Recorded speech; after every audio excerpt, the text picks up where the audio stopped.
कहानी की शुरुआत में हम रे और जेडा नाम के दो दोस्तों को देखते हैं जो कुछ लोगों के साथ मिलकर समंदर में फिशिंग करने आए हुए थे। तभी इनको दूर कुछ लोग दिखाई देते हैं जिनकी बोट पर आग लगी हुई थी।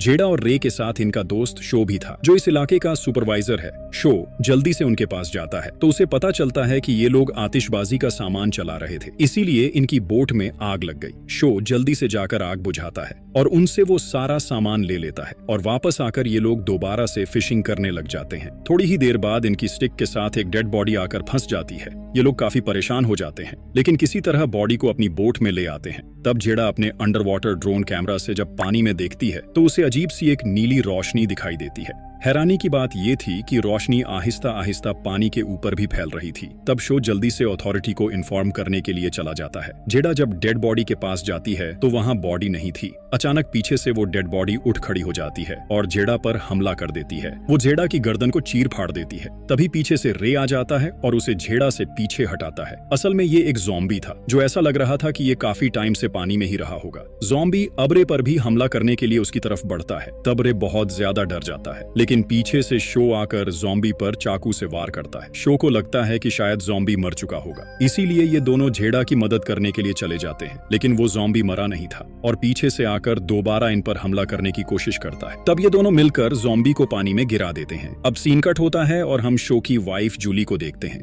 जूली एक डॉक्टर है, इसीलिए जूली को शो की कॉल आती है। शो जूली को जेडा के बारे में बताता है कि उसकी हालत ठीक नहीं है, इसीलिए तुम्हें जल्दी यहाँ आना होगा। ये सुनकर जूली फौरन वहाँ जाने के लिए निकल जाती है। जेडा की हालत अब और भी ज्यादा खराब हो चुकी थी, इसीलिए जूली कहती है कि हमें इसे जल्दी हॉस्पिटलाइज करना होगा, क्योंकि फिलहाल तो जूली को भी समझ नहीं आ रहा था कि जेडा के साथ हुआ क्या है। रे भी जेडा के साथ ही चला जाता है, जबकि शो यहीं इस सारी सूरत हाल को देखने के लिए रुक जाता है कि आखिर यहाँ चल क्या रहा है। इसके बाद शो पुलिस ऑफिसर से मिलता है और उसे सारी बात बता देता है। तब ये दोनों उस जगह को देखने के लिए चले जाते हैं। पुलिस ऑफिसर का नाम केमू है। जब ये दोनों वहां पहुंचते हैं तो केमू भी उस नीली रोशनी को देखता है। जब ये लोग जेडा के कैमरा से पानी के अंदर गहराई में देखते हैं तो इन्हें वहां एक पुरानी शिप दिखाई देती है जिससे ही ये तेज रोशनी निकल रही थी। ये बात इन्हें काफी हैरान कर देती है। शो केमू को बताता है कि जब ज़ॉम्बी ने हम पर हमला किया था तो मैंने अपने चाकू से उसे मारने की बहुत कोशिश की थी, लेकिन ज़ॉम्बी को जरा भी फर्क नहीं पड़ा। लेकिन किसी तरह हमने मिलकर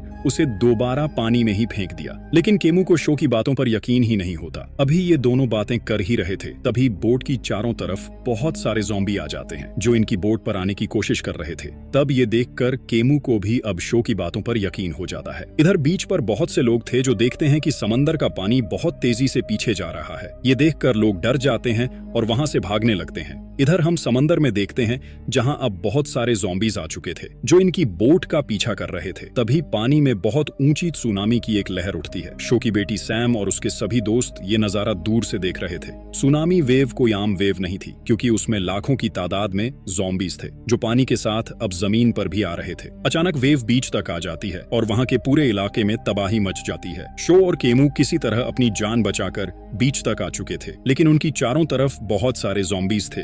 इधर हम जूली को देखते हैं जो जेडा और रे को क्वारंटीन कर देती है। इधर बीच पर अब ज़ॉम्बीज इंसानों पर हमला कर रहे थे, जिससे बहुत जल्दी ज़ॉम्बी वायरस फैल रहा था। लोग बहुत जल्दी ज़ॉम्बीज बनते जा रहे थे। शो और केमू अपनी गन से ज़ॉम्बीज को मार रहे थे, लेकिन ज़ॉम्बीज की तादाद बहुत ज्यादा थी, इसलिए उनको मार पाना काफी मुश्किल हो रहा था। इधर जेडा भी अब तक ज़ॉम्बी बन चुकी थी। अचानक वो अपनी आंखें खोलती है और रे पर हमला कर देती है। रे किसी तरह अपनी जान बचाता है। तब वहां एक नर्स आती है तो जेडा उस पर हमला करके उसकी जान ही ले लेती है। ये देखकर रे बहुत ज्यादा डर जाता है और किसी तरह अपनी जान बचाते हुए वहां से भाग जाता है। शो और केमू उस कपल के साथ जिन्होंने आतिशबाजी का सामान चलाया था मिलकर पुलिस स्टेशन जाने के लिए कार में बैठ जाते हैं। इसके बाद बीच पर एक आदमी आता है जो एक ज़ॉम्बी की डेड बॉडी को उठाकर अपने साथ ले जाता है। ये आदमी कौन है इसके बारे में हम बाद में बात करेंगे।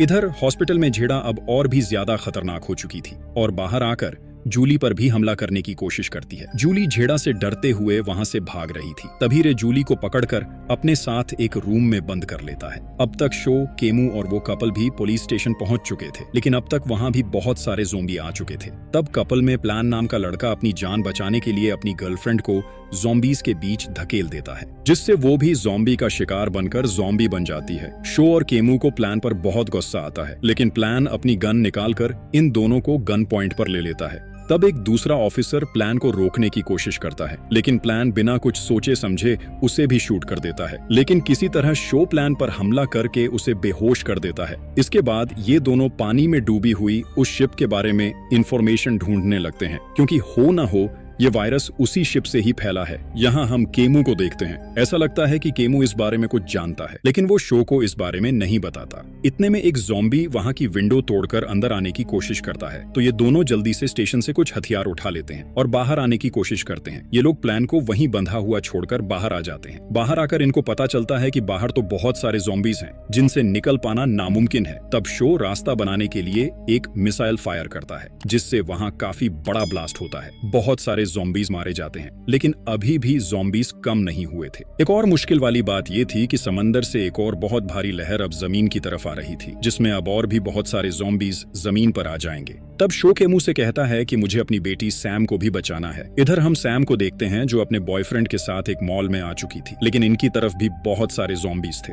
इसलिए ये दोनों एक कार में जाकर छुप जाते हैं। लेकिन जिसकी ये कार थी, ज़ॉम्बीज उसे पकड़कर मार देते हैं। अब ज़ॉम्बीज ने इनको घेर लिया था, लेकिन इनकी कार भी स्टार्ट नहीं हो रही थी। तब सैम का बॉयफ्रेंड ज़ॉम्बीज का ध्यान अपनी तरफ करने के लिए कार की छत पर जाकर गिटार बजाने लगता है। इतने में शो और केमू भी वहां आ जाते हैं। तब केमू इनकी कार के पास वाले ज़ॉम्बीज को मारता है और किसी तरह बाकी ज़ॉम्बीज से बचते हुए सैम अपने डैड शो के पास आ जाती है, लेकिन सैम के बॉयफ्रेंड को ज़ॉम्बीज पकड़ लेते हैं और उसे चीर फाड़ देते हैं। सैम ये देखकर अंदर से टूट जाती है, लेकिन ये लोग कुछ कर भी नहीं सकते थे। खैर, इसके बाद ये लोग जूली को बचाने के लिए हॉस्पिटल जाने लगते हैं, लेकिन हॉस्पिटल तो ज़ॉम्बीज से भरा पड़ा था। किसी तरह ये लोग हॉस्पिटल के अंदर जाकर जल्दी से मेन डोर को बंद कर देते हैं। अंदर जाकर ये जूली को कॉल करते हैं ये जानने के लिए कि वो कहाँ है, लेकिन इनकी आवाज सुनकर ज़ॉम्बीज इनकी तरफ अट्रैक्ट हो जाते हैं और इन पर हमला करने के लिए आने लगते हैं। इनकी गन में अब गोलियां भी खत्म हो चुकी थीं।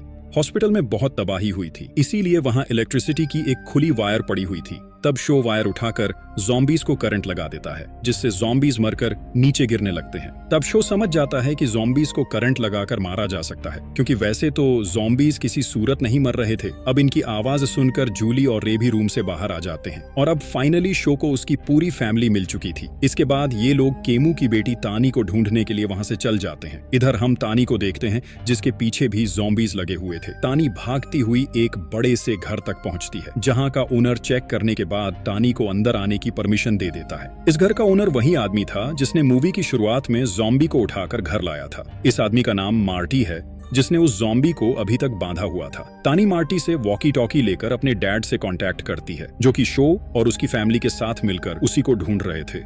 इसके बाद ये लोग भी वहीं आ जाते हैं। तब केमू को भी उसकी बेटी मिल जाती है, जिससे मिलकर वो बहुत खुश था। इसके बाद ये लोग अंदर चले जाते हैं। अंदर जाकर केमू को उस ज़ॉम्बी की गुर्राने की आवाज सुनाई देती है। जब वो देखने के लिए जाता है तो ज़ॉम्बी अचानक से केमू के हाथ पर हमला कर देता है। केमू की आवाज सुनकर बाकी सभी भी वहां आ जाते हैं। ज़ॉम्बी उन पर भी हमला करने की कोशिश करता है, लेकिन मार्टी खुद ही उसे करंट लगाकर बेहोश कर देता है। मार्टी भी एक डॉक्टर है और वो इन ज़ॉम्बीज की कमजोरी ढूंढने के लिए इन पर एक्सपेरिमेंट कर रहा था। मार्टी बताता है कि ज़ॉम्बी को करंट लगाकर बेहोश भी किया जा सकता है और मारा भी जा सकता है। ये सभी लोग मिलकर एक प्लान बनाते हैं, जहां ये लोग ज़ॉम्बीज को पानी में लाकर हाई वोल्टेज करंट देकर मारने वाले थे। साथ ही ये लोग उस शिप को भी ब्लास्ट करने वाले थे, जो इन ज़ॉम्बीज का मेन सोर्स है। इसीलिए ये लोग मिलकर अब वहां जाने लगते हैं, लेकिन केमू कहता है कि मैं अब ज्यादा आगे नहीं जा सकता, क्योंकि अब कुछ ही टाइम में वो भी एक ज़ॉम्बी बन जाएगा। ज़ॉम्बी बनने से पहले केमू सभी को एक सीक्रेट बताता है कि एक मल्टीनेशनल कंपनी एक एंटी सीरम बना रही थी। इसी एक्सपेरिमेंट को चेक करने के लिए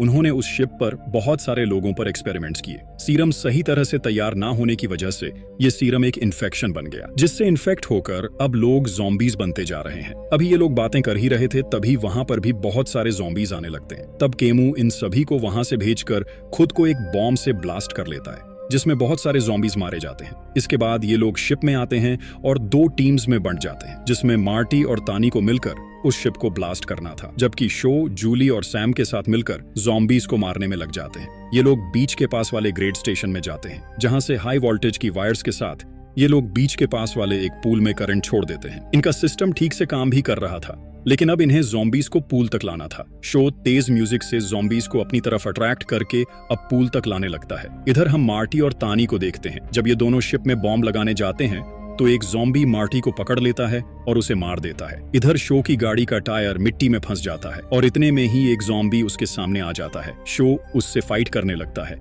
जबकि जूली वहां आकर गाड़ी को मिट्टी से बाहर निकालकर पूल की तरफ ले जाने लगती है।